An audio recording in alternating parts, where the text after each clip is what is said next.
the state thus far. It's just a testament to the dedication and extraordinary efforts by the election officials, by our partners at the state, local, and federal level to make sure that even when devastation struck, that did not stop voting. Next question online. Next question is for Al Frank. Okay. Yeah, question. You mentioned the 7. How many voting sites in the western and the 25 affected counties have been moved from their previous or planned location? I'll ask you to let our comms department give you that specific data. We've obviously had to make some different kinds of adjustments. In some cases, the same site is being used, but the tent has been placed there. In some situations, it's that we actually did have to relocate, but it may just be a facility that's across the street or just down the road.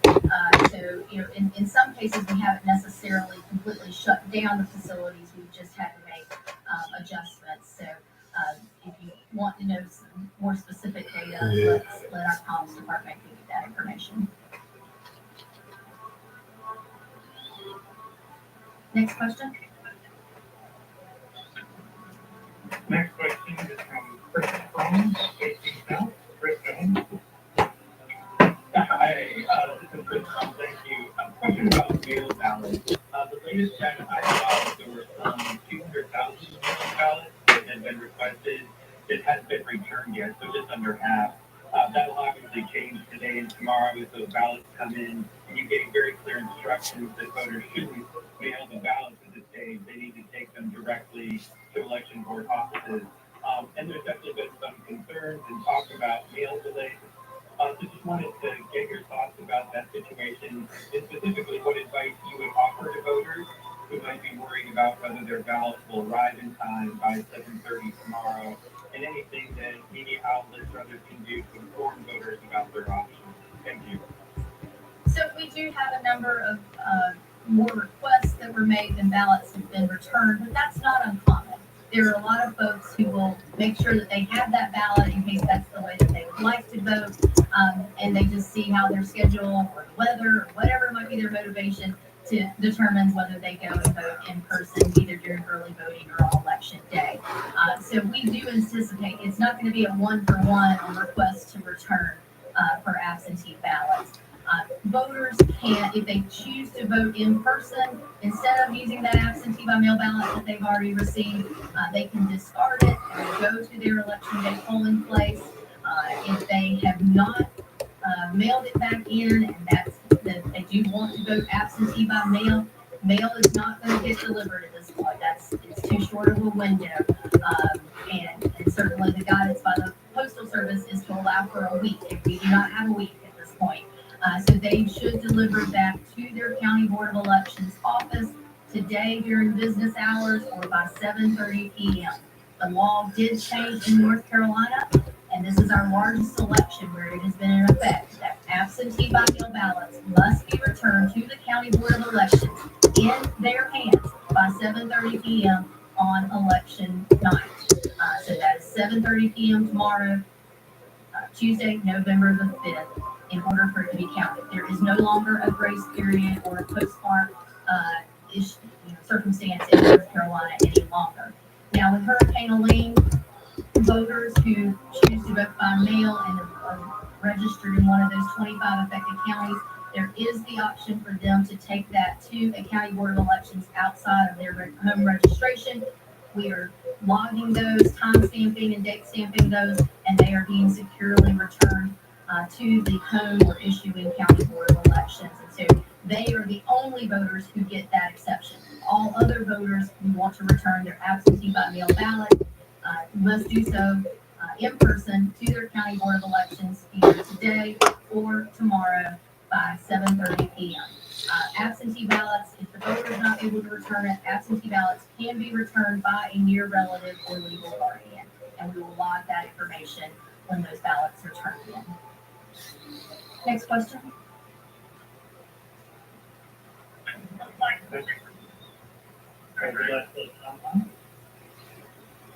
No other questions? Great. Thank you all so much for helping us to get accurate information out to the voters in North Carolina.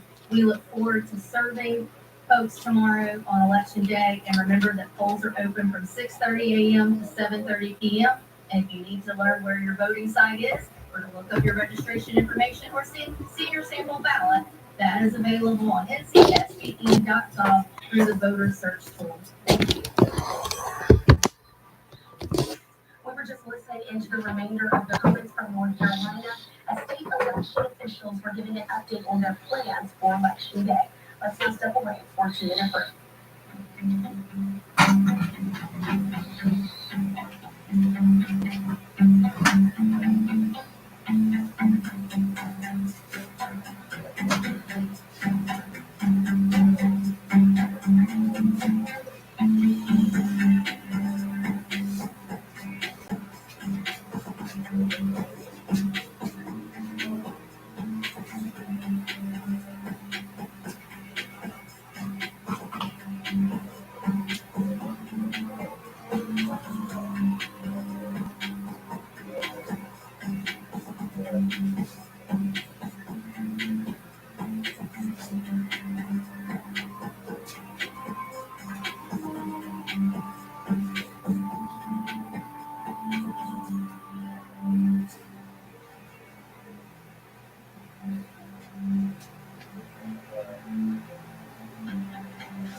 Welcome into Live Now from Fox. I'm your host, Christina Evans. Let's now head to Arizona, where Maricopa County officials are giving remarks on Election Day security. My name's Fields Mosley. I'm the communications director here at Maricopa County. Glad you're joining us, whether it's online or in person. And boy, there's a lot of you in person today. Welcome to our third press conference leading up to Election Day. Yay, it's here tomorrow. It's going to be great. Know there's a lot of interest in how the ballots are cast in Maricopa County. And just for your awareness, I think a lot of you are seeing the crowd we expected. We credentialed, and a lot of you are here today. So we're going to talk about what you can expect in the coming days as ballots continue to be counted, as well as how we report the results tomorrow night, starting tomorrow night at around 8 o'clock. With me today, I have Supervisor Bill, the supervisors. He represents District 3. Also with me, reporter Stephen Richard, the Maricopa County Reporter. And then I have Jack Shira. He is the Assistant County Manager over elections as well as external affairs. And he's going to speak to you a little bit today about some of the tabulations that happens after Election Day.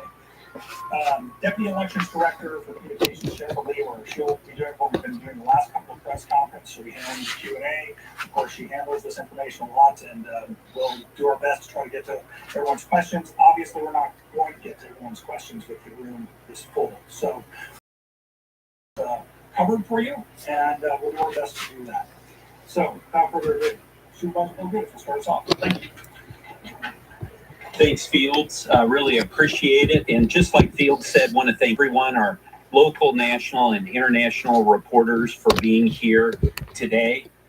We appreciate your efforts to help get out the facts about our election here in Maricopa County. My colleagues and I on the Board of Supervisors are very proud, as I'm sure the recorder is as well, about all the different options that residents and voters in Maricopa County have to vote. If you want to vote by mail, you have that option. If you want to drop it off in a drop box, you can do that as well. If you want to vote in person, You're able to do that 27 days straight before the election. And then finally, if you want to vote on election day, as I always like to say the old-fashioned way, you have that option as well. So we've done our part there. Now, the second part is we understand that there are some out there who have questions about how our elections are run. And so it's very important to us that people have faith and confidence in how we run elections. And that's why we've tried to be as transparent as possible, holding these press conferences, getting information out there, putting it on our website. But then we're asking for something in return. We're asking for our residents to be good citizens. And in particular, for those people who are involved in these elections, if, unfortunately, they're not successful, we're asking them to accept these results and move on and congratulate the winner. Now, we are thrilled by the level of participation that we're seeing